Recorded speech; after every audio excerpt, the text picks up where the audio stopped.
Hey folks, welcome to the Smoking Tire Podcast. Today's episode is brought to you in part by Evercoat Body Shop. You know, we give a lot of car advice on this show. Some of it is more professional than others. And if you want your auto body work to look professional, you should be using what the professionals use. Evercoat is the #1 brand preferred by professionals. Evercoat Body Shop products are easy to use whether you're an actual paid professional or an at-home DIYer. They have a variety of products, every one right for your project. It works great on steel, fiberglass, and all other substrates. There are just 3 easy steps. Prep the panel, fill, and sand. The Perfect Mix Guide makes it easy to get the right ratio of filler and cream hardener.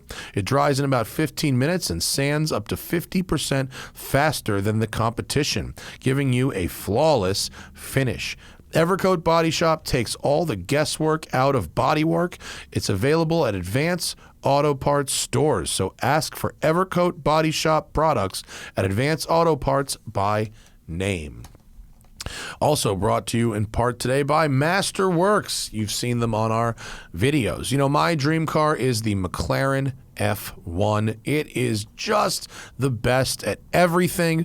But frankly, with the prices they are at, as much as it hurts to say it, owning a McLaren F1 is pretty much always going to be a dream for me. So it boggles the mind to think about the billionaires that have like 10 of them. No kidding. There was an exhibition in France, and someone owns 7 McLaren F1s and brought all of them out. It made me cry just a little bit. They're just sitting in a garage being used as a store of wealth and a potential investment because they're minting billionaires more often than ever, but these things stay super rare. It's the law of supply and demand. And while I'll probably never own a McLaren F1, I can get into something even more desirable, something that's more than doubled in value consistently for the last 25 years, because just like these cars, it's fueled by supply and demand and the dollars of the super rich. And now, for less than a tire on this car, you can be part of it too. You want to find out how to break in? We're talking about premium art collecting, folks, at Masterworks.io. Use promo code TIRE to learn how Masterworks is changing the collecting and investing game, giving its 400,000 plus members unprecedented access and lowering costs to 1,000th of what billionaires are paying. Go to Masterworks.io, use promo code TIRE. That ensures you priority access to their platform. See the important Regulation A disclosures at masterworks.io/CD. So go to masterworks.io, promo code TIRE, getting you priority access. And check those regulations before investing. Oh man, it's Simplisafe. I am so glad I have Simplisafe right now. My wife and I are renovating a home, and right up the street from me, there is another home under renovation, and some construction materials were stolen from the home. And I am glad that I've got the Simplisafe set up on my new home, especially because no one is actually living there right now. I mean, we've got the home base station, we've got door sensors, we've got glass break sensors, we've got temperature sensors if there's a fire, we've got water sensors if there's a flood, we've got motion detectors all over the place, we've got crazy loud sirens, and the Simplisafe 24/7 Professional Monitoring Center is there.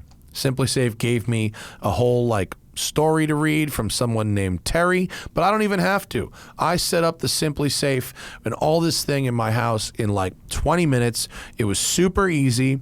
I didn't need to connect it to the monitoring system, but I did, and it was easy to set up. Everything works. It all goes over the Wi-Fi. You can move the sensors around as you need them. You can install cameras, which I've got. There's all these different modules, and you can customize to your home. You know, you can order the exact parts you need for the number of rooms, the number of doors, the number of windows, and the monitoring plans can cost under $1 a day with no long-term contracts or hidden fees ever.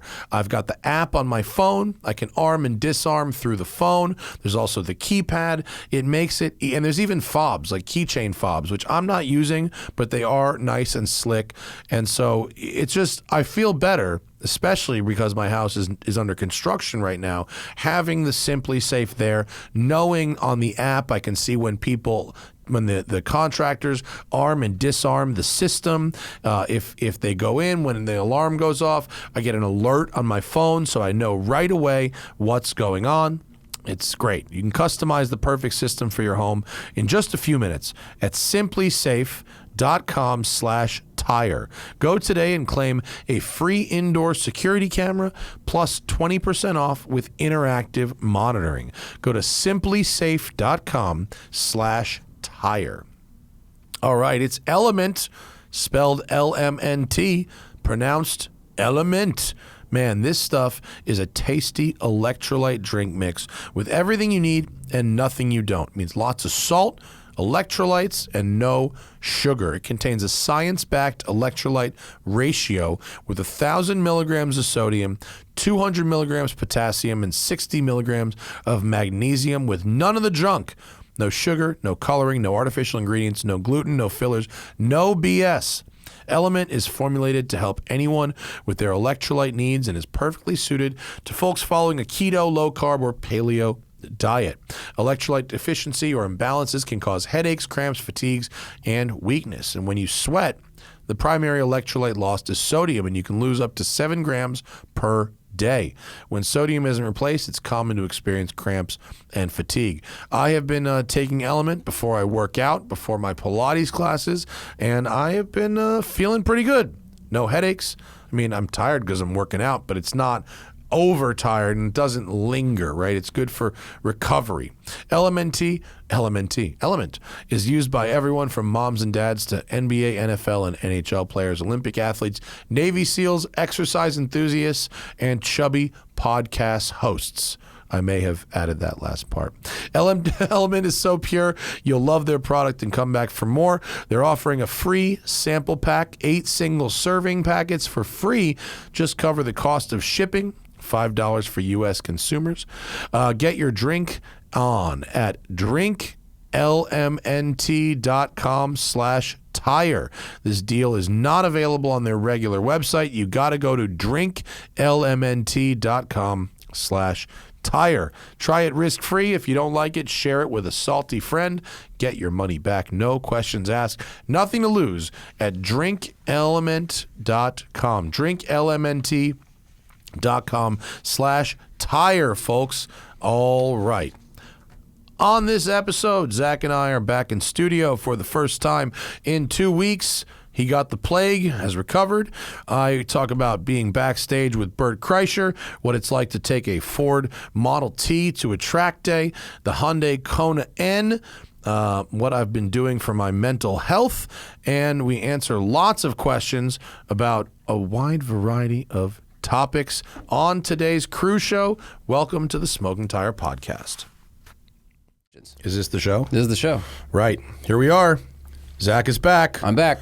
2 weeks. It's to the day. That Friday. 2 Fridays ago was the last time I saw you in person. Crap.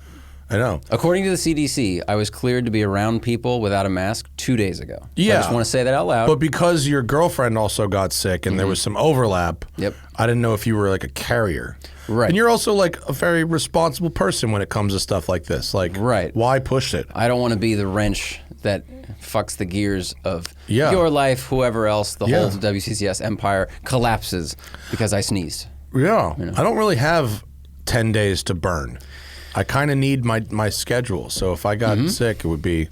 I had to lie to CVS and got a booster, a second booster. Really? Yeah, did. What was your lie? I had to check a box saying I had a weakened immune system, which is not true at all.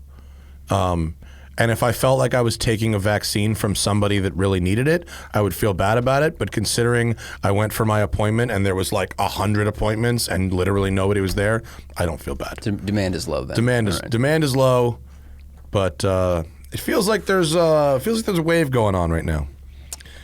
I don't know. Hannah's there's always aunt, like 3 different Omicrons happening. I mean, like, I haven't heard about this many people getting COVID since the first week in January. Of 2020 or of this year? Oh, no, of this year. Like the post-Christmas and New Year's thing when everyone who traveled came back fucking sick. That was, I think, the first Omicron. And now there is literally like 2 mutations going around starting in different countries. And the fun part, based on what we read, is that our exposure to whatever Omicron we just had won't necessarily guarantee us antibodies for the next one because the virus mutates so quickly. Yeah. It's very smart, very clever, this virus. Clever virus. Very clever. So that's fun. It's virusing. It's doing the thing that viruses do. Yeah. So it's really good at it. I went and got a booster, and hopefully that helps. I don't know. Zach, the super spreader, Klapman. That's funny. Not in this case. No, you're not the super spreader. That was the point. You sat at home. You didn't fucking do anything. Right. Yeah. Well, it's nice to be back in studio. That Zoom show thing is not ideal. No, it's not. It just doesn't look good as a center card. It's a terrible center card. Yeah, and the pacing's we spent all this weird. money on these lights. Yeah, it's very true. And then it's just like hot lights from different windows. Yeah, it sucks at home. Yeah, I realize sometimes you got to do what you got to do, but it's very, very suboptimal. Mm-hmm. And I got a new appreciation for what you do over there because I was trying to do with Tommy. Like doing the board and that, it's very, very hard to like host a show while monitoring software. Yeah, it's distracting. You can't fully focus. You have to do one or the other. Yeah. So that's why there's moments where I'm computer person and you talk. Yeah. And then there's moments where I can actually listen. Yeah. Or sometimes I'll go, wait, what? Yeah, that happens too. Yeah. But it's the Netflix is a Joke comedy festival this week. Zach couldn't go see Fortune Feimster, so he gave me his tickets to see her. That was funny. And then last night you did Jimmy Carr, and I went to Bert's show, which was insane. It must be nuts, right? It was nuts. Yeah. First off, everyone there looks like me. There was 5,000 of me. 5,000 bears. Different sizes, but fundamentally me, basically. So I would have been the Waldo. If I would have stood out for sure. Aaron Rodgers was not there. Okay. If he was, I didn't see him. So that didn't come to fruition. Although, frankly, I'm not sure I could pick fucking Aaron Rodgers out of a lineup, to be honest with you. There was a guy sitting next to us that like could have been Aaron Rodgers because I went back and looked at Aaron Rodgers' Instagram later. But Aaron Rodgers has like kind of long hair, and this dude had short hair, but his beard was kind of the same. And like nobody came up to this dude and said anything. So I can't imagine Aaron Rodgers would be sitting in the middle. Like, we had great tickets. We didn't sit front row. We sat like, 10 rows back in the center. It was like great tickets. But like, I can't imagine this Aaron Rodgers would just be sitting there. That's probably, nope, that's the wrong. Is that is him. Yeah, that is him. All right. Like, it could have been him, but if he cut his hair. I don't know if he's cut. There's no recent photos with cutting his hair. I don't know. Right. But nobody came up to him and said anything. So I don't really think it was. Dr. Drew was sitting a couple seats down from us, though. But anyway, great sets. Mark Normand and Sam Morrill opened. They were both great. Mark Normand, actually, after I hung out with him that time and took him out in the Lambo, he went and bought a BMW 2002. Which he keeps in New York City in a garage. He's like, man, they're fucking killing me at this parking garage in New York City. I'm like, how much? He's like, $650. I'm like, ha! Like, you're getting a deal, homie. That's amazing though that you took him out in a Lambo and he went and got a 2002. Well, yeah, I don't think he has the budget for a Lambo, but he does. He said he tells people about going in the Lambo all the time. He's really into it. He's going to come do the show in June. Sick. It was an oversight for me to not invite him to do the show. But we talked for like 20 minutes. It was great. I think he has a special on YouTube you can watch, and it's absolutely worth it. Yeah, Mark Normand rules. So funny. He was great. Yeah. He was working on all new material. A lot of Holocaust. There's a lot of he had a destroyer of a Holocaust bit that I really really enjoyed. And I've never actually seen Bert do stand up. Oh, okay. Never. Wow. I mean, I've heard him on a million podcasts. Never watched a special though? No, and not for any real reason. I just never got around to it. Mm-hmm. He is an expert. I mean, really an expert. He makes it look very effortless. He, Sam and Mark are both like headlining comics, at the store and and the Comedy Cellar. Like, people pay real money to go see those guys, but then, and not to impugn their talents, but like just the energy that Bert has, and like the delivery and the power. He's like a fucking commanding presence on stage. That's who he is as a person. Yeah, that too. And those guys are a little, compared to Bert, like lower energy, and they're not low energy comedians or people. No, they're dry, a little drier. Bert's roll. not dry. Bert's fucking just smashing you over the head. Yeah. It was very funny. His bits were excellent. What I thought was very weird was people were chanting, "Do the machine." Oh yeah.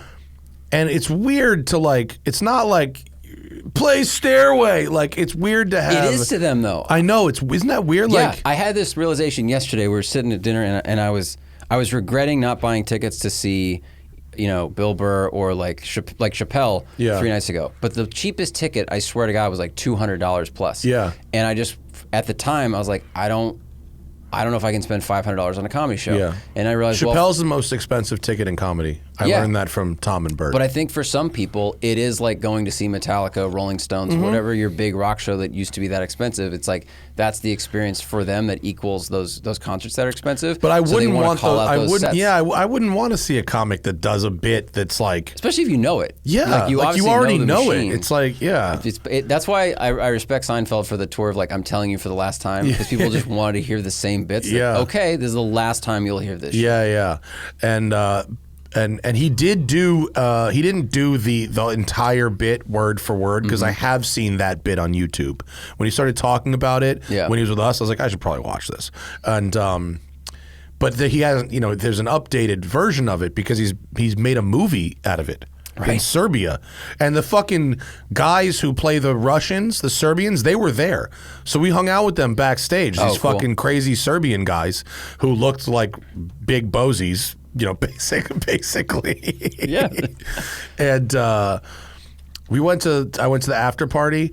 Bert was so fucking nice to me. I mean, the guy, considering we hung out once, he was so nice to me.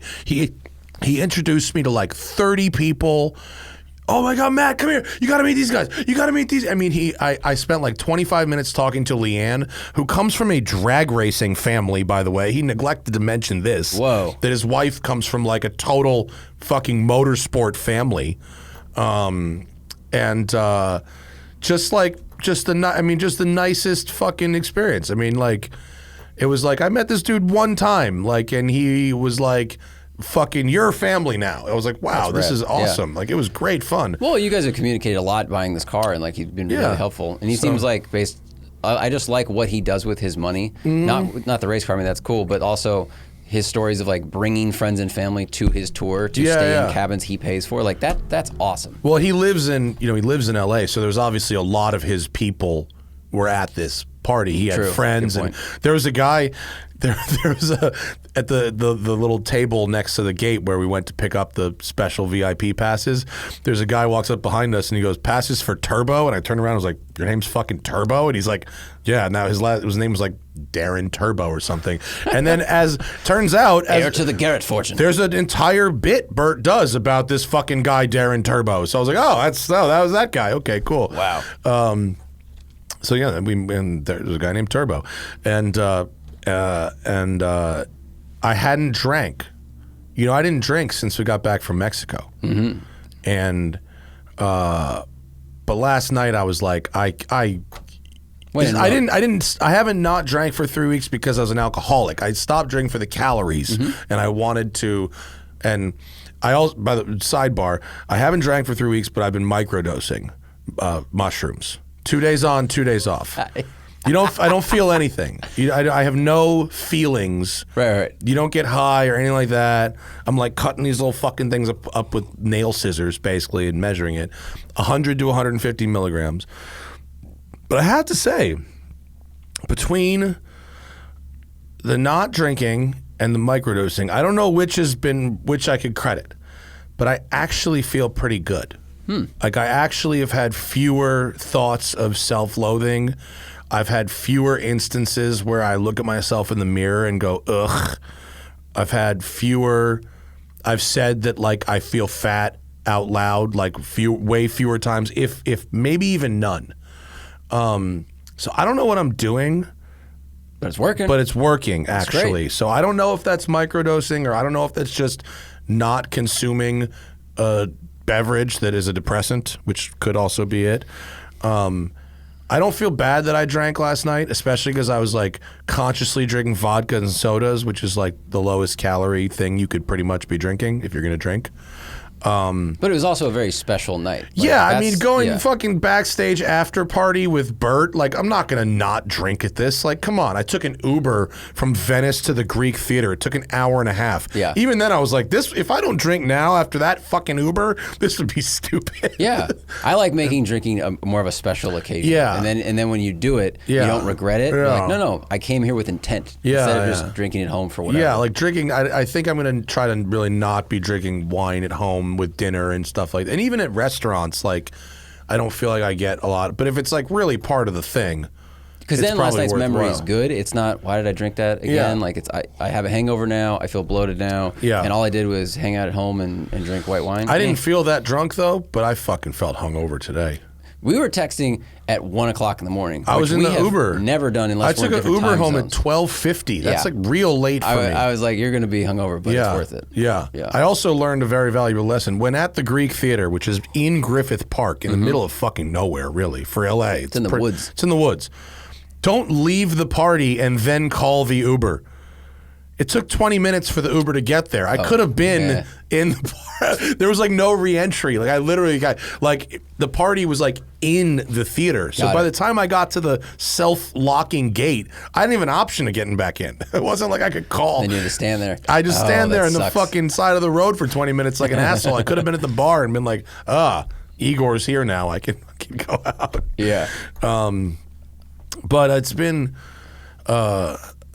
interesting. Like, I don't know if it's microdosing or just not drinking, or if there's a combination of the two. But I actually do feel pretty good, and I'm glad I don't feel the mushrooms. Like, I don't want to be eating mushrooms. Like, that's not the thing I want to be happening every day. You're not trying to alter your day. No. Yeah. And I've been taking them at lunch, so I really get I've been testing cars, I've been driving, so I haven't been in a situation where I'm driving, which is I don't want. But even so, I can't feel anything. Mm-hmm.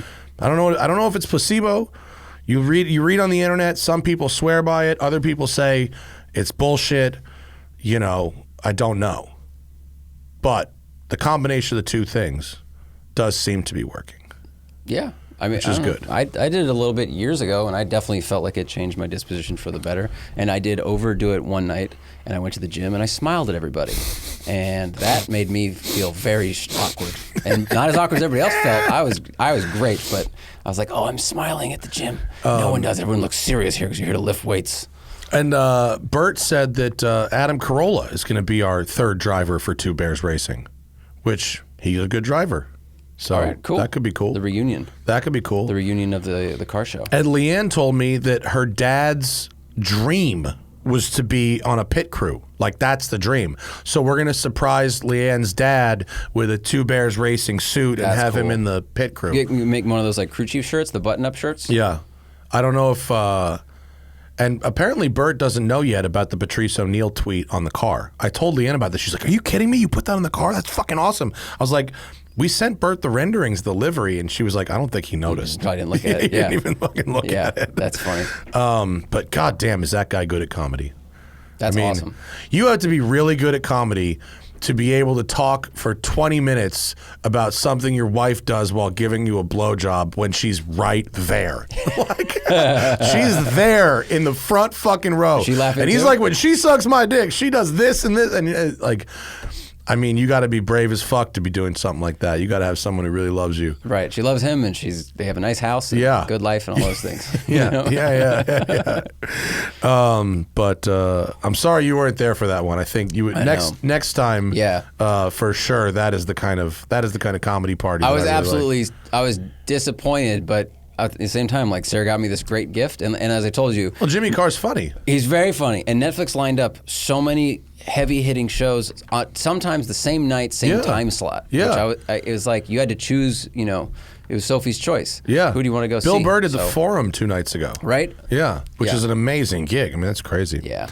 I also wanted to. I have a new favorite podcast. It's called Are You Garbage? Have you seen this? No. It's these 2 Goombas from Queens. Oh my God. And all they do is their guests and people from like fans submit scenarios, and these guys determine if you are a garbage human being or not. And they do it live on stage. And they read questions for like when the live audience comes in. They fucking submit their questions in like a inbox, and they fucking there's on their Instagram. It's so funny. They pull it out. They go, "Have you ever been in the car when your parents get a DUI?" Like that's like, and then they judge whether or not you're actually like a trashy person, dude. It is. Oh man! So all right, that sounds fun. Funny. They have their Instagram following is like really small. All you garbage. I don't know why these guys aren't enormous right now, but it is fucking. I listen to the Dollop, which is funny but also depressing because it's like how shitty our fucking world is right now. That's the dad. Can we play that?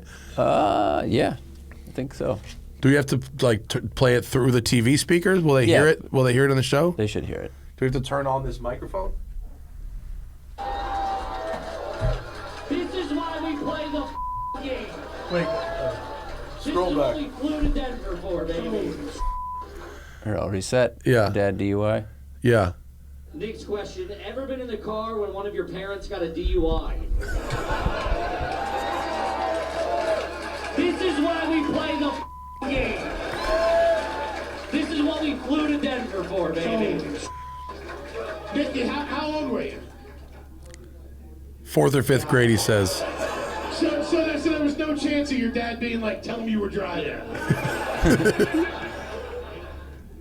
He said he was driving to school. Oh my God. Morning DUI. Holy shit, what kind of car were you in? Buick LeSabre. Yeah, it was. Yeah, it was. I didn't think it was a Lamborghini. That's profiling right there. This is egregious. Dude, this is just their Instagram bits are so fucking good. I was fucking dying listening to this on the way back from the truck. All right, I'm gonna download that it episode last week with Pete Holmes was on there. Oh, Pete Holmes talking was so about great. how he would drink milk for hydration. He was like, that is like so trash. Wait, That's garbage. Another detail: the gallon would be on the table. Wow. Gallon of milk on the table at Din Din? Yeah. That's the European in your mom. They leave that shit out for months. But I drank milk for hydration until I was 28. Like, I would go to other people's houses and they would give me water and I'd be like, what is this, the Dust Bowl? Like, are you going through lean times? Bring out the cow milk. it's fucking great, this show. It's really fun. It's just about people. You really learn that everybody was actually a little bit trashy. Oh, for sure. It's great. Yeah. It's great. I don't know. I just felt the need. I wrote on my list today. I really wanted to shout out, "Are you garbage?" I think maybe, I don't know if it's only because I'm from New York and I know people just like this. They're just ball busting fucking Goombas, but like, that's my favorite kind of person. What's the car version of this? Oh man, Like, there could be Rust? There could be a Are you shitbox? Are you check engine light? Are you a shitbox? Are you you a garbage shitbox? is just a really great. It fucking, really is. It's Yeah. great. It's a great fucking summation. So concise. I had some more charging issues with the Mach-e. Oh shit! I had when I went to Willow Springs. So here, get this, and I realize some people are not interested in this, so I'm trying to keep it short, because the problem is not it's not so much a technology problem, because technology is imperfect, It's developing. It's ongoing. They're working on it. It's a customer service problem. That's where I really have a problem. So I'm driving to Willow Springs, which is north through the fucking desert. I'm a little early for the Built by Legends GTR track day that I'm going to drive, right? Like, oh, I will stop in Lancaster and just top off. If I got 30 minutes, I'll just fucking top it up. Go to a charger, right? It's a EV Connect. Plug in, fucking app, payment, okay. Initializing, fail. Try it again. For initializing, fail. Try it again. Initializing, fail. Call customer service. Okay. Unplug it, plug it in again. Try it now. Initializing, fail. Try it again. Initializing, fail. Okay, we're gonna send a reset signal to the charger. Charger screen goes blank. It looks like fucking MS-DOS for a couple minutes. Try it now. Charging, initializing, fail. And I go, and they go, oh, we're sorry. You know, it's not working. And I go, well, what's the problem? They go, we don't know. It's just not working. Okay. I pull up the app and I find an EV Go. Now, there's no 150 chargers in Lancaster. They're all 50s. Okay. So I leave the EV Connect. I drive 3 miles up the road to an EV Go. Okay. EV Go is in the back of a fucking Holiday Inn, right? There's 2 50s there. One of them is out of service. And judging by the comments on the app, has been out of service for a minimum of 27 days. Whoa. Which is a long time. Was it like the cable was cut and it was destroyed? Or No, okay. it just was grayed out in the app and the screen was lit and said out of service. The other one, which the app said, there was a comment the day before, this one works. Plug in. Now, it's the same charger. Different brand, right? It's different network. It's EV Go, not EV Connect. But the actual hardware was the same as the one I just left. And the same shit happened. Ooh. Initializing, fail. Initializing, fail. Customer service, same experience. Reboot, over and over. At this point, now I'm fucking pissed. Now, fortunately, I had enough juice to get where I needed to go. Yeah. But if I didn't... Right. I'm in the middle of the goddamn desert. Right. Surrounded by solar panels because there's a lot of solar farms there. So I'm like, what the fuck is going on? And what are I recognize that it's the same unit and I recognize the pattern of what just happened. I go, I need to talk to a supervisor. They put me on hold for like 10 minutes. Nobody picks up. I call back 20 minutes later. I need to talk to a supervisor. I'm on hold for 10 more minutes. Supervisor picks up. I explain what just happened. She puts me on with her supervisor. So now I'm 2 levels up from customer service. VP, you're talking to the VP. I'm talking to somebody of importance. And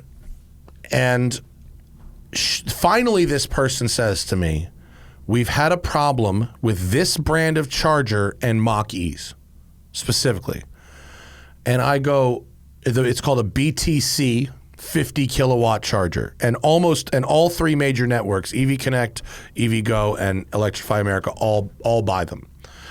So we've had a problem with mach-e's. And I go, and you were going to tell mach-e owners this when? Like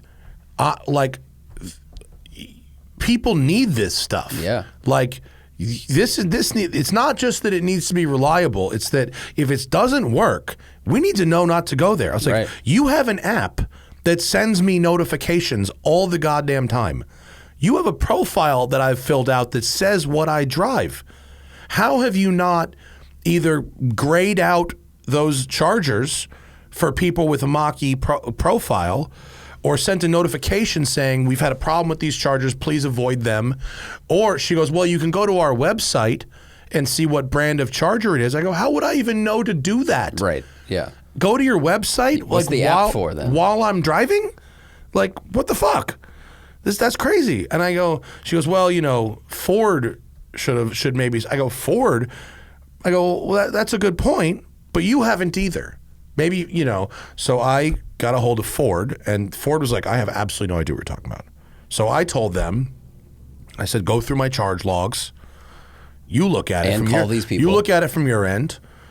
But I said, you guys have an app network that is designed to communicate with the owners of these vehicles. How are you not sending it? This is no longer a repair the chargers issue. This is a tell us so we don't get stranded in the fucking desert. Right, there's clearly a hardware problem, but you can be notified of that problem, which saves a lot of headaches and then, prevents the frustration that you're experiencing, which is a huge turnoff. Wow. So I'm just like, this isn't, and eventually I go, by the way, I'm an editor at Road and Track, and I have this podcast, and I have this thing, and I'm going to tell a whole lot of fucking people, not just that your chargers are not working, but that you are completely unprepared to warn the people whose lives it would affect about this fact. And all of a sudden, the attitude changed, because of course it did. And she tried to justify what we're working on it. We have technicians working this. I go, well, you don't have a fucking enough, because this other charger, according to the comments, has been down for 27 days. I go, you can't fix one of these chargers in 27 days?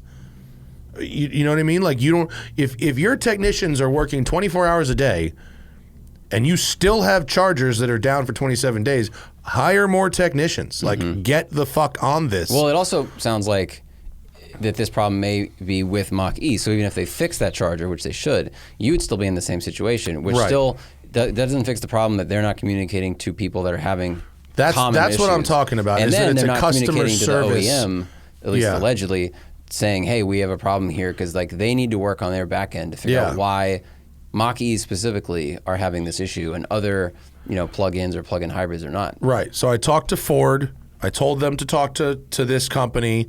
I then get a call the next day from an engineer who's very nice. I think his name was Jordan, who works at EVgo. He called me. He's at the factory that makes these chargers. And he goes, I heard about your phone call. Tell me everything that happened. So I told him, and he goes, okay, I'm gonna talk to the people who make these chargers. We're gonna figure this out. He texts me the next day, and he goes, would you approve Ford to share your charge logs with us? Can I have that in writing? And I was like, yes, you approved, whatever. So someone is working on it. But like, and I'm happy to help this get solved. But like, I'm the guy who has to do this. Right, Like, you think like, in this era of like hyper-connectivity, from apps to hardware to everything, that these charge logs that clearly exist would have error, it gets reported to someone else, they get to see it, they go, why is this error happening? And like then they go work on it. But I don't know. So that was a whole What is the data harvesting for? If they don't do a little bit of good with it, like sell our data so we buy shoes, whatever, but do something good with it. Yeah. Wow. So I'm talking about this issue at a Cars and Coffee on Sunday. Who overhears me? Franz von Holzhausen from Tesla, who's like very high up at Tesla. And he goes, oh, well, our network doesn't have this problem. I go, yeah, Franz, because your network only has to work with one kind of car. Right. You don't have a billing app. You don't have a universal connector that has to work with 25 different kinds of cars. All the wiring is exactly the same or expected by the charger. I go, of course it doesn't. And good for you, but that's not actually good for the world. If every EV had to go to their own brand of charger, imagine the inconvenience, imagine the wasted infrastructure, the wasted use of electricity. Imagine how bad for the environment that would be. You know what I mean? Like, and all you have to do to visualize it is to extrapolate it to gas stations. Imagine a Ford could only go to a Ford brand gas station and a Porsche could only go to a Porsche brand gas station. How many more gas stations would there need to be than there are? There's probably already too many gas stations. Right, you need one for every OEM. For every brand? I mean, what a fucking nightmare that would be from an infrastructure, environmental, space need. I mean, what a nightmare. And someone, based on our crew show last week, commented, we use Apple products, and so it seems like we're okay with proprietary plugs. And I wanted to respond to that, like, I don't use Apple products because they use their proprietary plugs and things. And in fact, the EU is trying to pass legislation where Apple's going to have to switch to USB-C so that all their stuff works the way most PC stuff works. Right, and also I can plug my iPhone into a 110 outlet in the wall. No, yeah, I know. They were talking about the Lightning Thunderbolt shit that goes in. The stuff that goes into the phone is proprietary for Apple. That's not. There's no infrastructure for that. Right. You know, like having to buy a $25 cable to make your thing connect to your computer. Okay, that's an inconvenience. Not including a phone charger with your new iPhone that's $600. That's a little scammy. I get that. And Apple has their own problems, even though I overall like their products. But when you're talking about infrastructure that is bays of DC, power. And things that people need to refuel their vehicle to get where they need to going. Obviously, universal connections are in order. And there are people who commented on my Instagram, or about this show, that Tesla is opening their network to other people. It's not entirely true. Right. Yeah, didn't we talk about this last time? Yeah, I looked it up. It's not happening in the United States. Not happening. It's only in a few select countries, and only where those countries have mandated universal availability. Right. The cost to charge, they're making non-Teslas pay for that upgrade by charging them more for the power. It says it on Tesla's website. And there's nothing about it happening in America. They're only that kind of thing that universal thing will only happen if it's mandated. Of course, it will not happen because of the goodness of anybody's heart. And I think it's a tough comparison because fuel, like basic things with cars, have been standardized for 50 to 100 years, and now Tesla are making cars, but using some of the tricks of the trades of electronics, consumer electronics. Like Xbox has a different power cable than PlayStation. Right. Although sometimes they're very similar. So it's like we've all gotten used to the way things work over here, and it seems like that's the way things are going to need to be for mass adoption. So we shouldn't be using these things for the playbook. I understand why Tesla built their supercharger network. I'm not necessarily faulting them for that. Like, if they wanted to get people comfortable with road tripping their cars, and the government was not going to provide this infrastructure, and the other OEMs hadn't bought in yet, we'll do it ourselves. I get that, but that was then, and this is now, and it's just, if you're actually going to look at it from an environmentalist perspective, which in theory is what this is all supposed to be, then having a dedicated charging station for every model of car or manufacturer is just bad. Yeah. And Tesla could get a lot of goodwill by opening their stations to other manufacturers, not for free. I'm not saying it needs to be free, but they could get goodwill. They could earn revenue. I'm kind of surprised they're not more open to it because of the amount of money they could probably make being, the Shell station. I'm guessing for EVs. that they get more. It's a better selling point by saying, look at this network, but you got to buy our car. Otherwise, there's not a lot of reasons to choose a Tesla over another EV. Well, I mean, if they still offered free charging for Tesla customers, but if you show up in a Leaf or a Mach-e, then you're going to have to pay X dollars. Yeah. And people do that math. Well, the profit is probably higher on selling a car. Yeah. It may become mandated. I would prefer that it becomes mandated. I think it's anti-consumer to not have that universal. If they're going to really try and make everybody buy EVs, then you have to have a standard for consumers. It just makes we more should talk sense. about this. Kind of brings me to the point. But the point is, for everyone who's saying, the Tesla network just works. Like, yeah, because all of these problems we have are because this other network has to connect. It's the same thing. Remember how it took 8 years for CarPlay to work across all these cars? Right. That's because CarPlay, and oh, by the way, Tesla and Rivian and Lucid don't use CarPlay.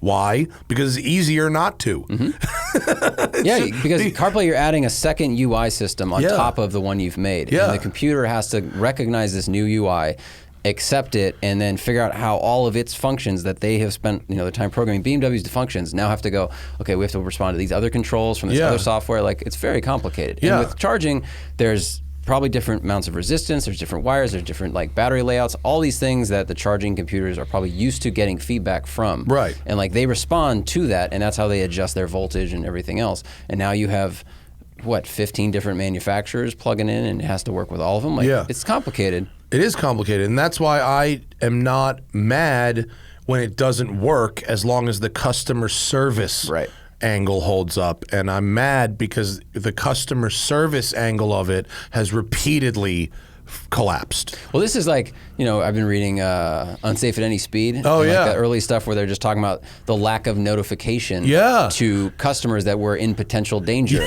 And back then, they were one of the excuses was, well, how could we possibly contact all the customers? And they're like, you don't have the phone numbers of the people that bought the cars that you sold? It's like, yeah, you fucking do. No, and so how prescient is that book now? I mean, it really is. If you take that book, which demonstrated a wanton lack of regard for safety in the 60s by GM, Ford, and Chrysler, just lying and saying that styling is more important than all this other shit.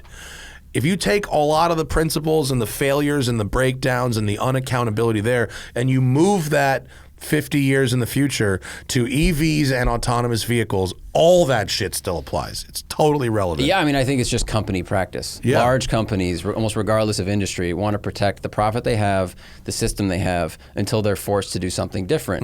And what was also interesting about that book is, one, it highlighted, I can't believe, I'm so surprised now my parents let me drive a 65 Pontiac in high school. Because if I had crashed, I'd be dead. Yeah. Because you read that book, and so many things they talk about, metal dashes, hard points, all of these things poking out of the dash, like they stab you in the brain. That's the second collision, it's called. So, first collision is the car hitting something. The second collision is your face hitting the dashboard. Something in the dashboard, or the steering wheel coming to you.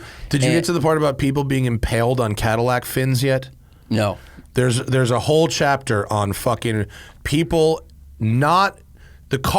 people being impaled on the fins of parked Cadillacs. Because they're biking. Like running to catch a football. Oh, yeah. And just taking a fucking 59 Eldo fin to the lung. The pounds per square inch science was really interesting. Like they figured out the force your head can withstand if that force is spread out on like a collapsible dashboard or a soft dashboard versus a hard point. And it's like you can fall from, I don't know, what'd they say? It was like Couple stories if you land on something, even just hard dirt compresses a little bit. Yeah. But if you hit a small point of something, you're dead. Yeah. And so now when people, if you look in a 50s, 60s car and you go, man, they don't make them like they used to. It's like, that's because all of this was a spear headed at your face. You were jousting with your dashboard. Yeah, it's really surprising. Crazy. Dude, I was just driving this. I'm doing a story for Road and Track. I hope it's going to be a cover based on the photos. It really could be. I drove the Model T race car. Our friend John Bothwell of Persang, Model T enthusiast, brought out the two Super Ts. The Super T, I don't have any pictures on Instagram. Okay. The Super T off-roader with metal wheels, a 12-speed, 12 gears, just all this. 12-speed? It's not a 12-speed, but it's stuff? got the high-low, a 3-speed transmission, and then a differential splitter. So it's like, I think that's 12. Yep. Yeah. And so that thing can just climb fucking anything, like super off-roady. And then I drove the other Super T, the race car, which was 900 pounds and 85 horsepower. Whoa. It was out of tires 2 inches wide. Oh, man. No brakes. Sketchy. I mean, it had brakes, but they were terrible. But I drifted it. Or no, you were at Apple Valley. At Apple Valley. Yeah, rented Apple Valley, which was actually pretty awesome. That's it was pretty fucking awesome. And there was like trails here, off-road, and then the track. But the steering column is in my chest, the shaft, right? And the wheel is like, you know how wheels are like a dish? Mm-hmm. The dish went the other way. Like the column was like closer to my chest than the wood rim. Is that because someone had previously crashed and held on and just folded it? No idea who thought this was a good design. That's so weird. It was so, I mean, it was from 1915. It was so sketchy. But it was just amazing to see, these two cars that looked absolutely nothing like each other, started as being the same car. That's amazing. Halfway between the two. Wow. And are they coach built? Is that what separated them? Or no, like you would buy a Model T for $250, and this was the invention of the aftermarket. There were huge catalogs, and John's got a bunch of them, big, thick and you could take your Model T and build it into fucking whatever. So these things were period modified. You know, the race car one has an overhead valve Indy head and this big beastie radiator and bigger drum brakes, which were still shitty. It had a pedal, a gas pedal instead of the lever like the other one had. It had, it had the engine and shit was moved 8 inches back and all this other crazy race car stuff. And you could have built that in a shed using parts you got in a catalog. So cool. And then showed up and competed fairly legitimately against a Mercer Raceabout, which was $7,000 or $8,000 instead of $200 for a Model T. It's kind of like the equivalent today would be if you took a C8 Corvette and put twin turbos on it and went, runway racing, and you ran, what a Veyron would do, right, or a Chiron, that kind of thing. It's so cool that the market figured out, like they looked at the Model T that had like the hand control, and then someone was probably racing and steering and going, well, my feet aren't doing anything right now. Like, I need more response time. Yeah, like other cars had, remember like the Packard. The Packard was a 1902. Like other cars had gas pedals, but the Model T was really meant for more like rural environments. And so if you were driving in a rural environment where there aren't any other cars around, the lever throttle actually makes a lot of sense. It's like a cruise control. Right. But if you're on a racetrack. But on a racetrack, it was obviously much easier to drive the race car because it had a gas pedal like that. I was nervous because I hadn't seen the race car. I thought the race car was going to have the fucking hand throttle. I was like, I don't know how I'm going to do this. Like, because you've done that before though. You've driven that Raptor with the hand control. Yeah, but that when you let it go, it lets go. This, it just stays where you leave it. So you have to actively close the throttle. There's no throttle with turn spring. No. Oh. Yeah. You got to modify it. Get some rubber bands. You probably could. I bet there's a catalog for that shit. So I'm going to have a big... And that's cool. Actually, the craziest part about this shoot was this guy, Todd Bluebaugh, who was the photographer. Okay. I think his Instagram is Blue Todd. You know this guy? I recognize that Instagram name. He's kind of like a hippie from Johnson Valley. He... is it... Yeah, that guy. Blue Todd. Yeah.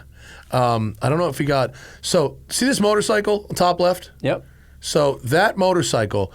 This motherfucker shows up with that motorcycle in the back of a pickup truck. And he goes, I brought my bike. And I go, what the fuck are you going to do with that thing? He shoots off that while riding it. Whoa. Handheld with a DSLR.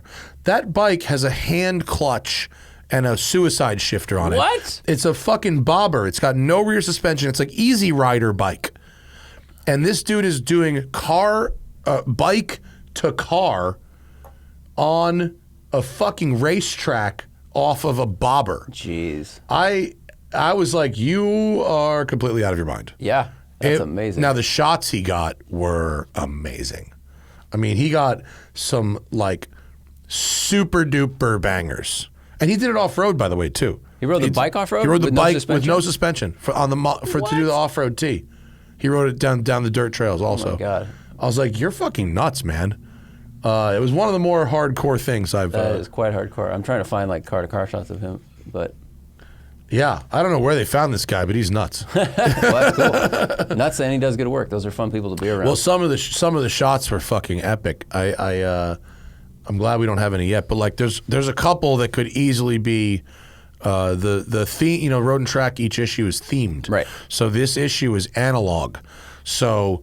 Fucking Model T race car on a racetrack is about as analog as it gets. Right, analog as it gets without feeding it oats. Yeah. And fucking John Bothwell, who, we trailered the 2 Model Ts up there.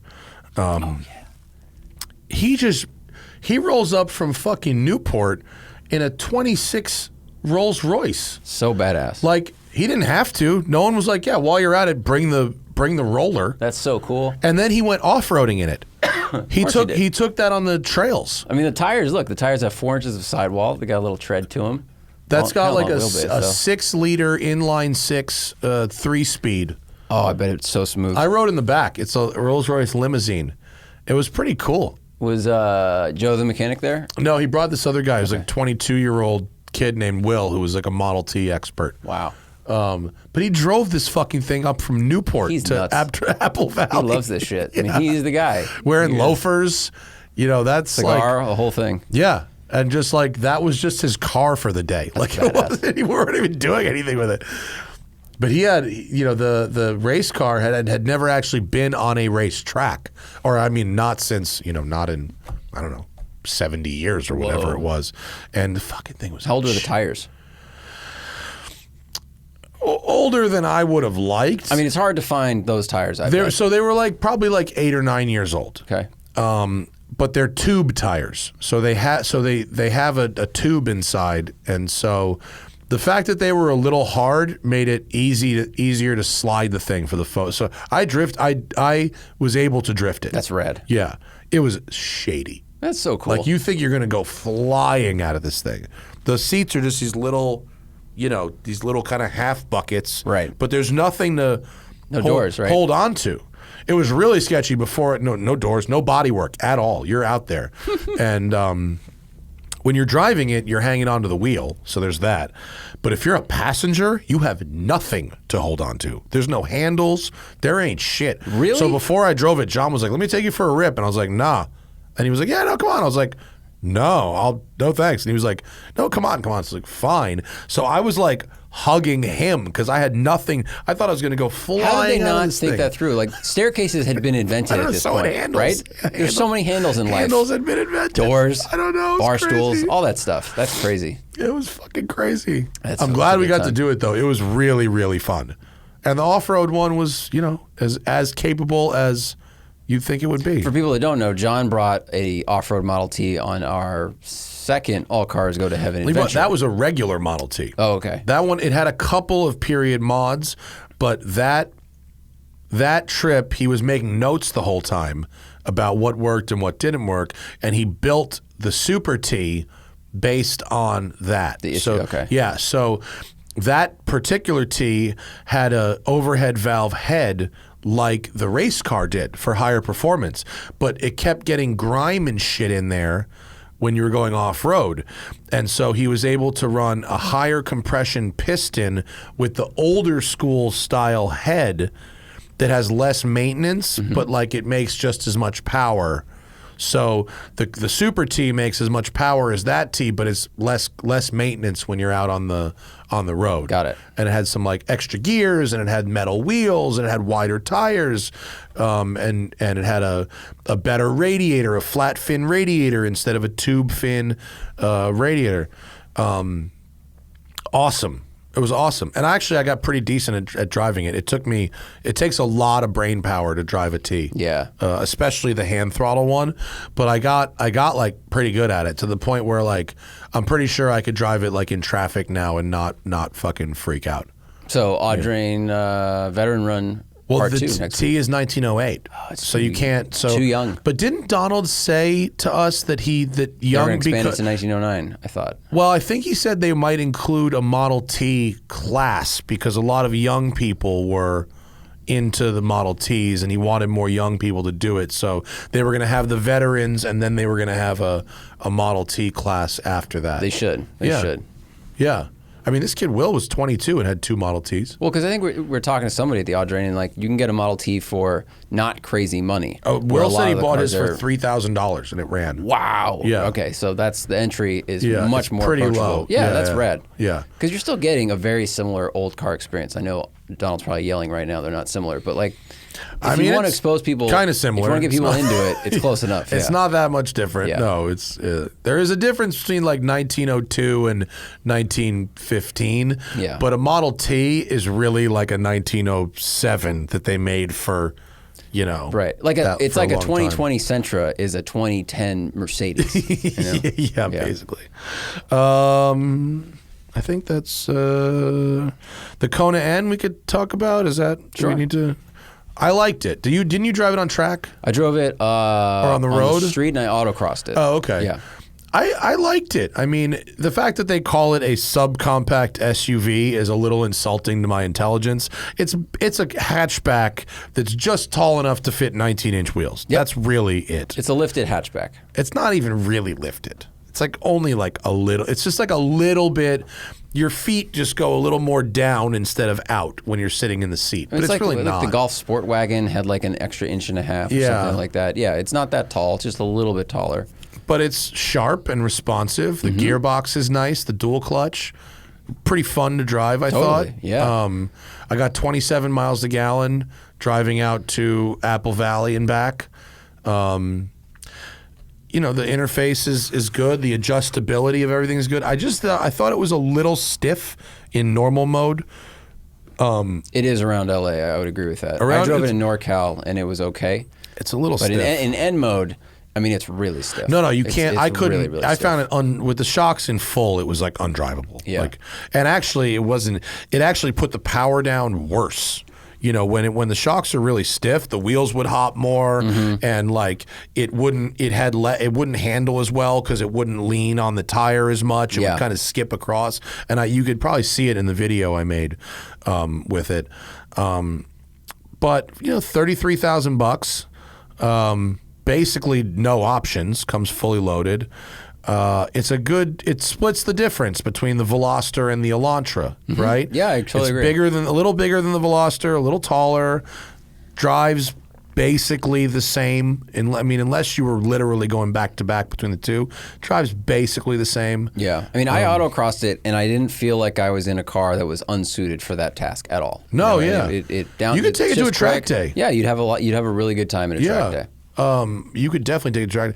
Oddly, I went to the configurator to build one, and it's that the powder Sonic Blue, I think it's called, unavailable on the configurator. They show black, white, red. There's no Sonic Blue in the configurator, which I thought was very odd. Maybe the blue paint is made in the factory in the Ukraine next to the carbon ceramics. Maybe. I don't know. But Hyundai is delivering a lot of value for money. I mean, they've been doing that for a while, but like the dynamics are good, the interior is good, their computer screens, like the refresh rate is all fast, and the adjustability, like their digital cluster is very simple. It's a simple rectangle, but I feel like it's always looked very crisp in bright light, dark light, whatever. Yeah. Dark light is oxymoron. The shit works well, and the cars are fun to drive. Yeah, it's a good little car. I mean, it's got some limitations. It blows the tires right off in first gear. You know, it's got if you're hard on the pedal and there's a camber change or whatever, it can torque steer a little bit. The limited slip diff isn't like perfect, but it's pretty good.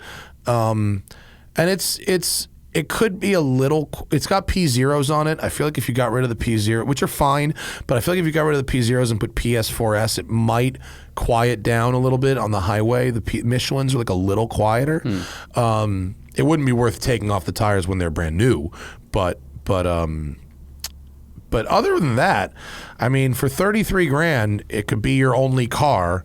And it doesn't drive like an SUV or a crossover. It drives like a hatchback. That's considerably less money than that Golf we had as well, or the GTI we had. Remember the Autobahn the GTI edition? Autobahn we had was like $40,000. Yeah, and I don't know what that had that this didn't have. I mean, there's not Volkswagen badge. I mean worse infotainment. Worse infotainment. Yeah. You know what it had you know what the Kona has that I liked when you move the windshield wiper selector to like from off, intermittent, low, high. It actually is connected to the LCD screen, and a little window pops up that says wiper position. Yeah. So like that's something that like is so simple that like no one has really figured out to do, and like I can fit. You know, you're ever like what position is the thing in? I don't really know. Like when you move it, a window pops up and it tells you where it's going. I still like, play that game in smart. my car. I'm like, which one am I on again? Yeah. So like that's just like thoughtful solution. Yeah. I was a little disappointed that I had to fold the back seat down to put my golf clubs in it. I would have thought that I could put my golf clubs behind the back seat without folding it down. I think it's a smaller car than you think it is. Yeah. Like it looks bigger than it really is. And then you go, actually it is like a GTI or a Golf or whatever, where I think you have to put the seats down in those cars as well. That and like, so I had to move the bottom part of the seat all the way back. I wanted max leg room, right? the top of the door sill was a little narrow to rest my elbow on. Like I wasn't able to drive it while resting my elbows. If I put my elbow on the armrest, it didn't quite reach the wheel. If I put my elbow on the top, it was a little narrow and my elbow would slip off if the window was up. If I put my left elbow on this armrest, it didn't quite reach the wheel. Were the armrests on the right and left the same height? I'll have to go look. That to me is the key to like a good GT car. If you can rest your elbows there, thumbs on the wheel, and just, do 4 hours on a highway. It was not the kind of car I'd like to do, and I said this in the review. If I had a long highway commute, it's not what I'd buy. I would get something that was a little more relaxed and just it allowed me to drive in a bit more of a comfortable position. Maybe even the Elantra, honestly. Although the Elantra was fine for that. I thought the seats were better in the Kona than the Elantra. The Elantra ends, it pinched the bottom of my thighs a little more. The Kona's, it didn't. I don't really know exactly what's different. Maybe it's just the foam is softer in the Konas, but it didn't pinch me so much. But that was, other than that, like that's like, I don't know, if you fit in the car differently than I do, it might not be your thing. It's a solid car for $33,000. Yeah, it is a lot of value for money. I didn't know when you hit the NGS button, the N-Grin shift, you get 12 extra horsepower. I couldn't really feel it. I went flat and hit the button, and I couldn't feel anything change. Okay. So I don't know if that's worthwhile, but. I mean, it comes included with the car. Right? I know. Yeah. So, no options. You just buy it as is. The configurator was the most boring fucking configurator ever.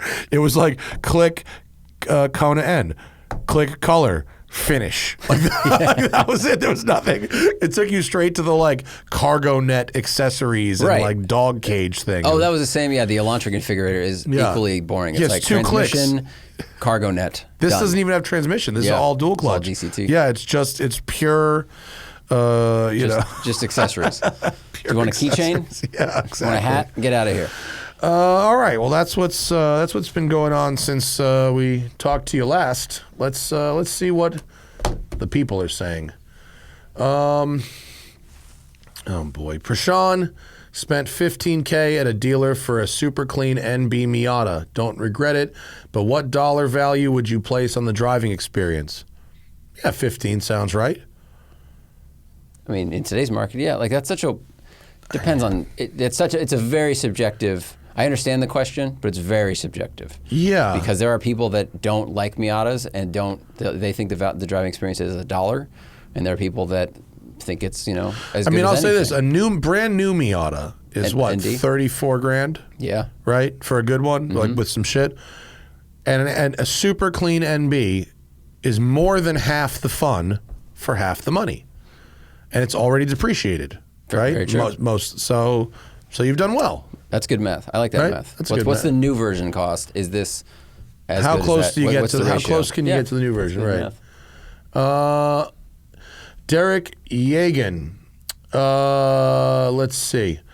Am I a bad Californian if I put an aftermarket downpipe on my car and side skirt emissions regulations? I mean, yes, but I'm not going to narc you. Right. I mean, if you have to ask that question, the answer is yes. You're not following the rules. I mean, the reason the reason we have cleaner air now than we had in the 70s is because cars have catalytic converters. I didn't even realize they used to have smog warnings in California, like don't go outside. Yeah, that was crazy. Yeah. You ever see photos of that shit? It's crazy. It's really bad. Yeah. And there's a reason. I mean, it's so clean now. yes, you are bad, but I'm not going to be the person that narcs you out, What I will say, running your car totally catless is dumb as fuck. I will stand on that. Like, we have so many engineers that come on here and talk about the loss of horsepower is not that big a deal. And so does an aftermarket downpipe eliminate cats? It can eliminate one, but they also sell downpipes with high flow cats, which make amazing power and still clean the air out. And then a lot of cars also have a second cat lower down or further down on the exhaust system. So just don't delete both your cats. It's loud, it sounds bad, and it smells like shit, and it fucks the environment. If you're running a modern car with no cats, it's it's not helping anything. Like you're not making any extra power at this point. Like it's way, especially if your car's got like a turbo or something, like there's way better ways to make power than getting rid of your cats. And to your point earlier about end grin shift, like some people have cited forums where they're like, this guy made 8 more horsepower. You're not going to notice 8 horsepower. You will notice the headache you get every time you drive your car because of the fumes. When you come to a stop in a catless car and that tailwind catches up with you and blows the catless like into the cabin, it's fucking gross. Yeah. Will Baxter, shopping for my first Porsche. I want a 991.2 because I have a kid in the back. What is the best first 911, Carrera S or Carrera T? I mean, dude, so we know the differences, right? The Carrera S has more power. Mm-hmm. The Carrera T has less weight and a base engine. You know, this is not a me question. This is a you question. They're the same car, right? In most of the ways that matter, they are exactly the same car. It's a very subtle, nuanced difference between the two. Would you rather have the car with a little less power and a little less weight, or would you rather have the car with a little more power and a little more weight? If you're spending most of your time driving around town, driving on the highway, using it every day, you probably want the more power. You're probably not going to notice less weight. If you're spending most of your time driving at special occasions on the weekends in the canyons or on the racetrack, you might want the less weight. You know, that's a priorities. There's no best. It's just priorities. Sean Finney, why don't the M6 and M6 Grand Coupe get more love?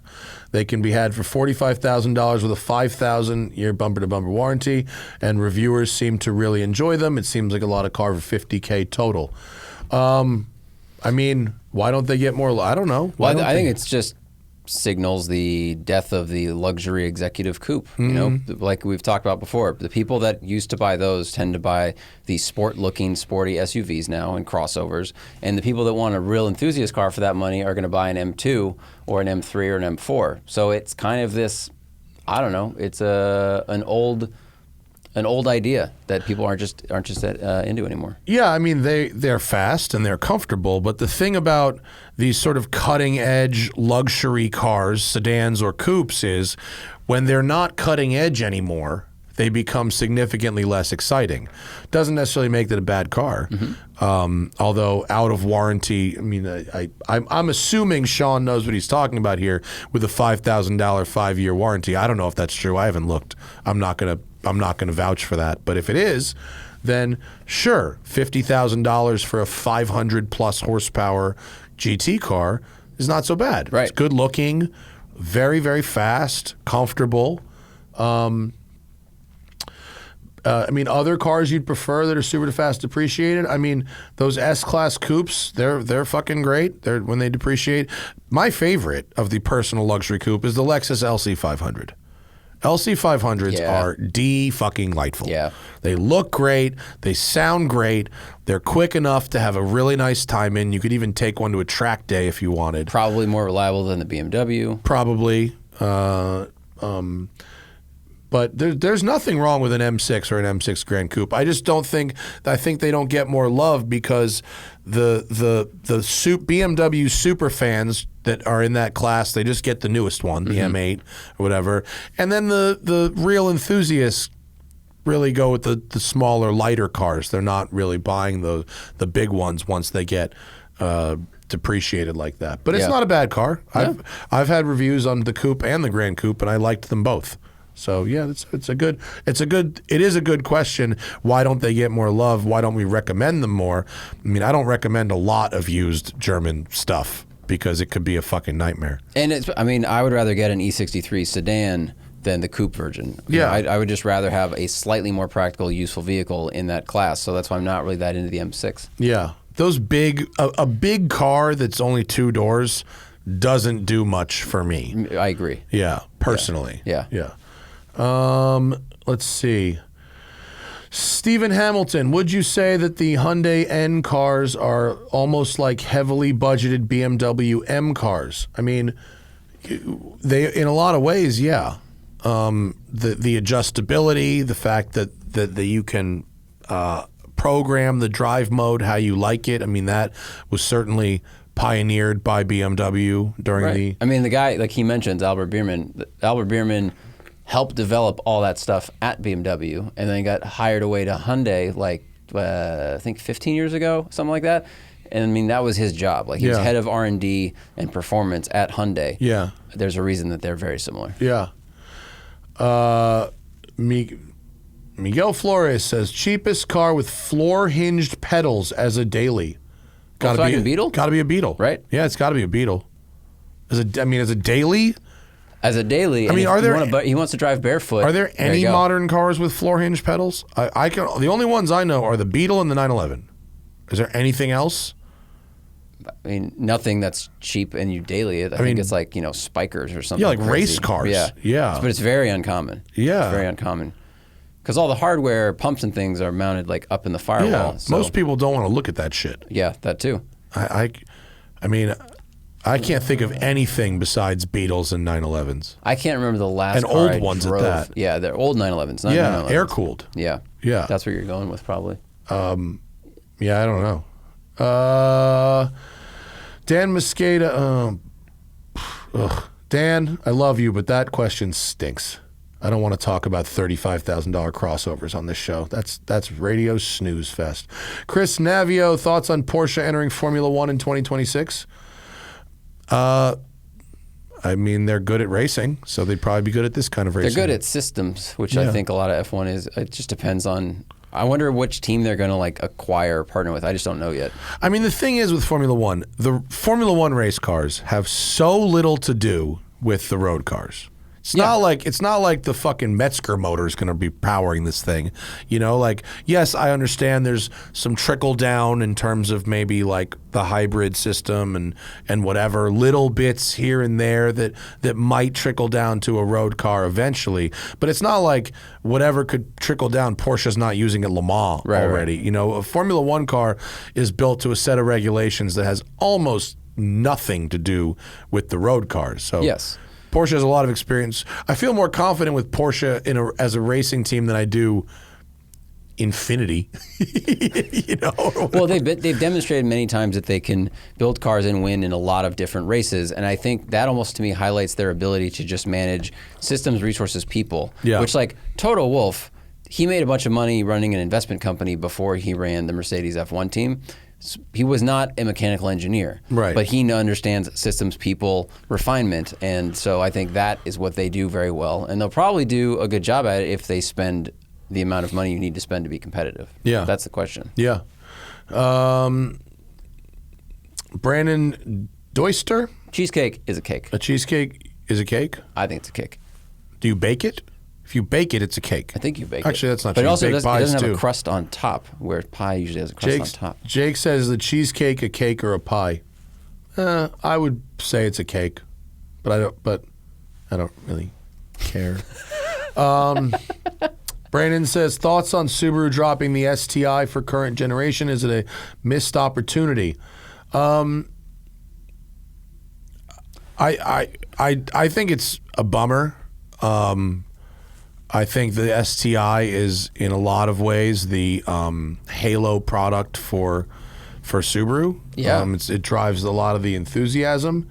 I think it sucks, but it probably also takes, if they weren't going to engineer a completely new powertrain and a new gearbox and all that stuff, like, it's expensive to do that. Right. And if they can see better returns doing something else, then, it's business, I guess. I think it's a bummer. They have no STI products, right? There are no so I mean, yeah, it sucks. I mean, the car was iconic. It was iconic, and it helped bring the Subaru WRX to America. It helped, get a bunch of clout and notice in video games and other things. Yeah. I was a huge fan, but I think in general, everyone just liked that it was rally car you could buy and put it in your garage, and now you can't do that anymore. But so many companies are moving to EV, hybrid, etc. They have to. For them to spend the money to if they were going to develop a new powertrain or a new transmission, I mean, it's just a lot of money for them to lay out. Or I thought they were just going to take the new WX motor because it's so overbuilt and tune the shit out of it. But who knows? I don't know. There's so many things that go into OEM's decision making now with MPG and averages and emissions and all that stuff. Like they have to choose what they can build. It just sucks. Yeah. Dan B says, I've seen a lot of watch media talk about how you shouldn't just buy watches that you like, but you need a collecting strategy or theme, i.e. collecting one brand, all divers, tick all the boxes of watch types, etc. I think that's stupid as fuck. That's the same. You could say the same thing with cars. Yeah. I mean, there's people who have a collection of 20 white cars or one of every Ferrari. You know, I don't think that's the right way to go about it at all. I think, I mean, and this is just my opinion, is that you should, if you're collecting anything, whether that's an enthusiast thing, whether that's watches, cars, artwork, musical instruments, I mean, whatever, anything, handbags, leather coats, I mean, fucking pick anything. It should be what you want to use. I mean, it should be what you want to use. Now, if you're talking about, and especially with watches, because having a collection of 50 watches that's all one brand or all one genre, unless you take it to an auction as a lot and sell it as one lot, which almost nobody would do, what is the advantage? I mean, I've heard people like Kevin O'Leary from Shark Tank talk about buying everything that certain, like FP Journe. He'll buy everything FP Journe makes so that FP Journe will make things for him. If that's your goal, if your goal is to buy your way into access to the newest shit, then yeah, buy every Rolex and you'll get a call when it's time to buy the newest Rolex, if that's what you want.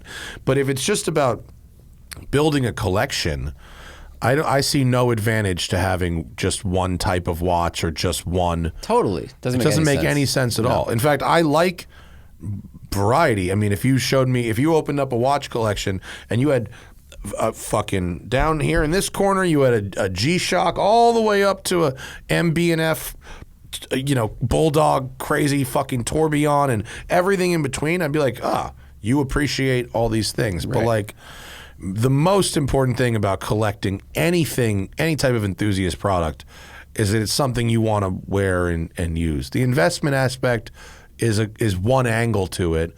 You don't want to lose money on this expensive stuff if you can avoid it. But if you're looking to make money, don't collect cars or watches or anything like that. Invest in stocks or real estate or something predictable, stable, and probably boring. We collect enthusiast stuff because it might go up, it might go down, it might stay flat, but in the meantime, you're using it and in theory enjoying it. Right. And if you're not doing that, like, don't bother. Yeah, I Waste agree. of time. Mark, to your question, you can email me directly if you want. We don't need to talk about that one right now. That doesn't help the audience. Sean Gallagher, I don't. That's like a Johnny Lieberman question about whiskey. I don't actually know. I don't know that much about whiskey. I just don't know what Old Granddad is. Is Old Granddad the Corvette of whiskeys? I don't know the analogy. I don't know what My favorite bang for your buck is Eagle Rare. It's not crazy expensive. Yeah. It's delicious, and people are usually happy to drink it with you. Yeah. My favorite bang for your buck for one that people have not seen is the Taconic Distillery, which is about $50 a bottle and is delightful. Charlie Steele, value of Countach is seemingly getting higher and higher. Does this impede your want to use the car or make you worry about driving it more so than before? No. Makes you want to drive it more. Make people see it. Make people take pictures of it. Make people want it. And make values go up even more that way. No, I mean, look, the car's insured. The car's insured, and the more the value goes up, the more I feel okay about using it and maintaining it. I'm not going to drive it to the next level of mileage. I got it with 28,000 kilometers. It's now got 35,000 kilometers. to really go off a shelf in terms of value, I'd have to hit 50 or 60,000 kilometers before it really starts to matter. And if I'm doing 2,000 kilometers a year, I that's really as much use as I need out of the car to enjoy it. And it's a very nice car, and I take good care of it, and I maintain it where it needs maintaining, and fix things that need fixing. And I don't know if it's going to be this summer or this fall. We're going to do an engine out service, so that might be fun. But when it goes up in value, I feel better about spending the money to maintain it, because I feel like it's more worthwhile. Yeah, same with any asset. Yeah. You know, if your house is going up in value, you're like, well, I'm doing this renovation, but if it's going down, you're like, fuck, and I'm spending this money, and I'm losing money. Yeah. Anonymity, Will.i.am just, quote, redesigned an AMG. Give us a 20-second critique. Did you see it? Yeah, it's terrible. It's fucking heinous. Really terrible. Everything Will.i.am touches turns to absolute dog shit. I want to admire his ambition, because he's he's clearly very passionate about wanting to design cars, but I really don't think he has any ability. Everything he designs is heinous looking. The DeLorean thing he did looked really bad, and this one looks really bad. Do you remember Jeremy Clarkson's most embarrassing moment on television when he sucked up to Will.i.am and let Will.i.am say he was starting some kind of a car company in the hood to employ under, and he was like, weren't they rebodied DeLoreans? Or was it SLS or something? They didn't build anything. They I know, literally built the first one. They were showing the image of the rebodied DeLorean that West Coast Customs built. I mean, it's not like it was. Yeah, I.am Auto. Oh, when was that? 2012. Black Eyed Peas. Will.i.am reveals car company I.am Auto. Oh yeah. Oh my gosh, it's so bad. It seems like he never actually did anything with that. Turns out it was just a fucking bullshit thing. Look, if you are like TVR, every couple of years TVR gets a little bit more investment money or gets sold to somebody, right? And people get excited that they're going to come back and build cars again. They were supposed to come back, I think, 4 years ago.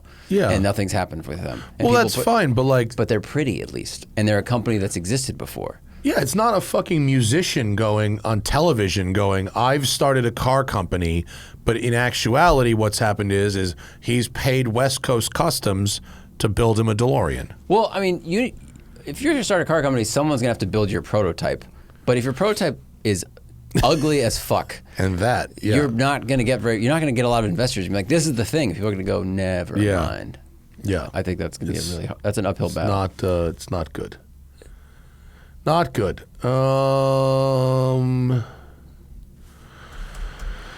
Okay. Basically, are old Japanese cars with the nostalgia component more fun and enjoyable to drive than something new and Japanese?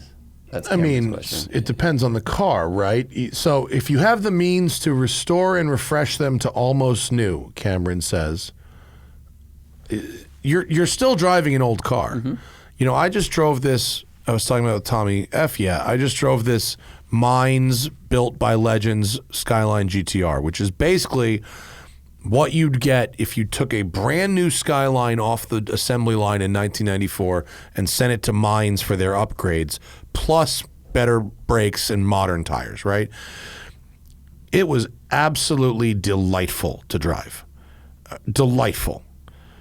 It's $450,000. Whoa. Because that's what it takes to actually refresh something if you really want to do it. Not just do shocks and bushings, not just do like all new interior panels and everything? Everything. Whoa. They take the car apart to nothing, media blast the chassis, spot weld it so it's more rigid. Everything. It's a $20,000 paint job. It's a built 2.8 liter crate engine. I mean, the interior is 100% new. It's not Singer.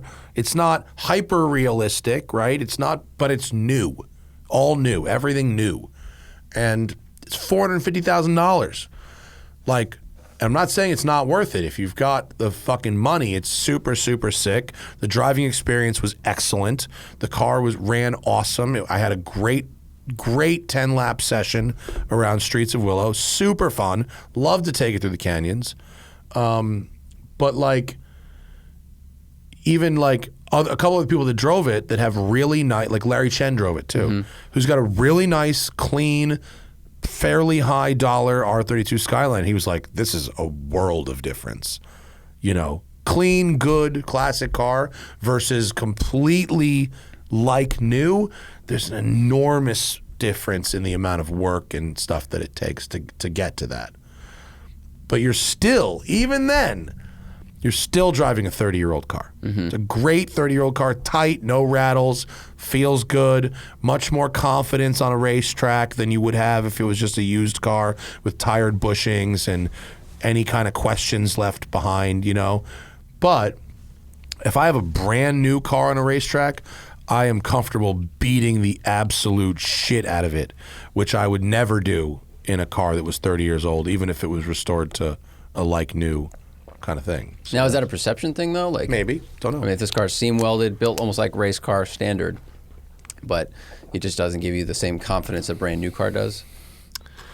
I guess. It's just, it could be a mental state or something like that. If a car's 30 years old, you drive it like a classic car. I mean, I do. Maybe not everybody does, but I usually do. I don't know. If you really wanted to beat the shit out of something, I mean, it's a weird question. Is the experience of older cars better than something new that is comparable? I mean, there isn't something compared to a Skyline. I mean, there's nothing like that now. You can't buy that. Well, the old car, you're never going to be able to compare those two things because it's not an objective test. Like, if it's objective, the new car is almost always going to win because it's going to be quicker, it's going to have more tires, it's going to have more brake, etc. But what you're up against is all the memories, thoughts, fantasies, experiences you've ever had with whatever the older car is. So if you've always loved the Skyline and could never afford it, that means you've thought about it for 30 years. Yeah. A new car is not going to be able to compete with that. Yeah. I like that. Let's see.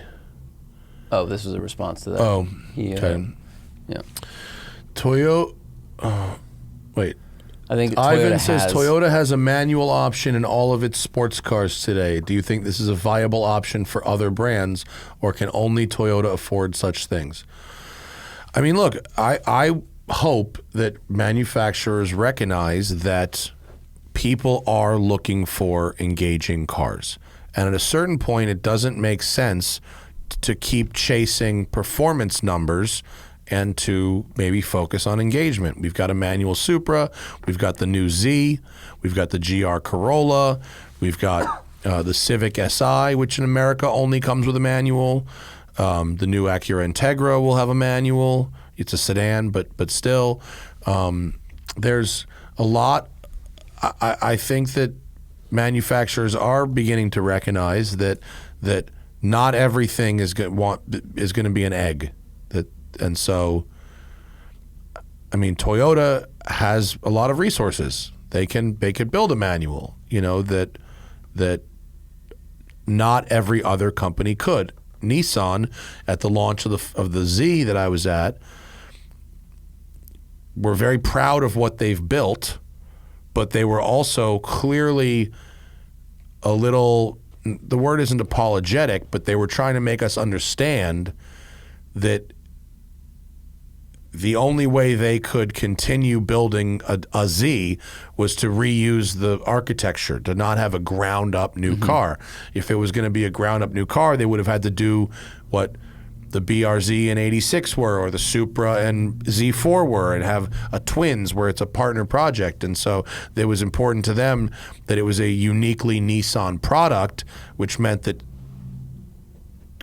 sacrifices had to be made in other ways. Right. So if you look hard, you can see carryover stuff from the 370. If you don't look hard, you can overlook that stuff. But they wanted to make an engaging car, and they found a way to make the business model work.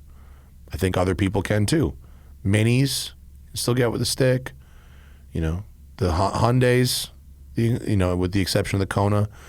You know, so people are offering them. It's just like you gotta get your dealer to order it for you, and you have to say, "I want this. Get it for me." And they will. Gerardo Mara, thoughts on the 911 Sport Classic?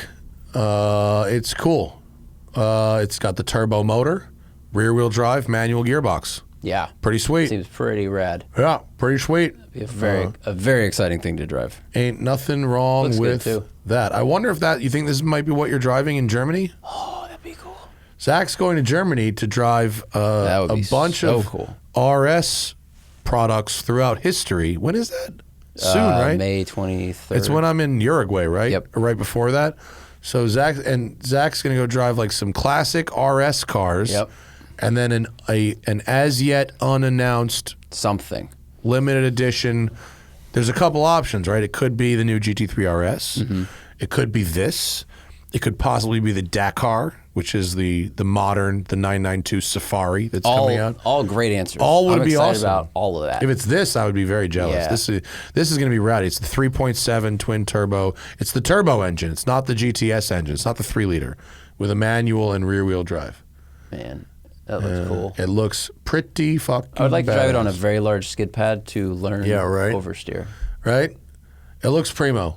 I'm stoked on it. I might get it without the number on the door. Yeah. But besides that, nothing spoiler. to complain about with that. It's going to be very cool. Last question, and then we're out of here. Aaron Whitesell says, am I naive for wanting to turn my very clean 03 Miata into a 200 horsepower street track car?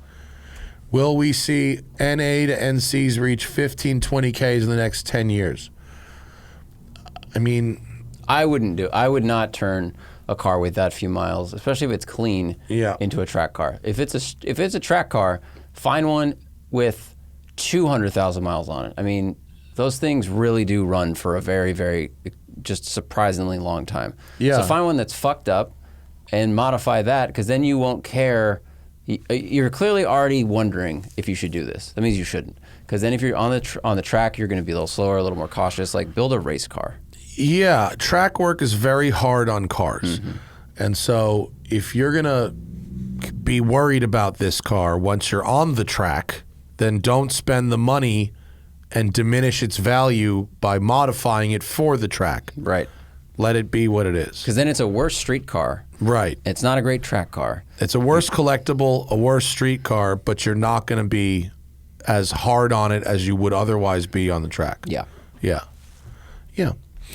That is our show, ladies and germs. Germs and germs. You are headed to Arizona. They've just dropped off a Lucid Air. I got 3 nights of Pearl Jam. Tonight and tomorrow night in LA, and then Monday night in Arizona. Maybe I'll see about recording something on the drive with Marco. Marco from TLG is coming with us, so we can maybe record something. If not, I am back next week. Cool. Yeah, we got lots of videos in the can, bunch of stuff. If you didn't go watch our video at the 1902 Packard, please go watch it. I'm not surprised it's not exactly screaming up the rankings, but it was very fun, and it's what driving was like back then. It's like 120 years ago what driving was like. Thank you to our patrons for contributing your questions this week. And spread the love. Share the Smoking Tire podcast. That part of it is free. Keeps the show going and growing. Bye, everybody.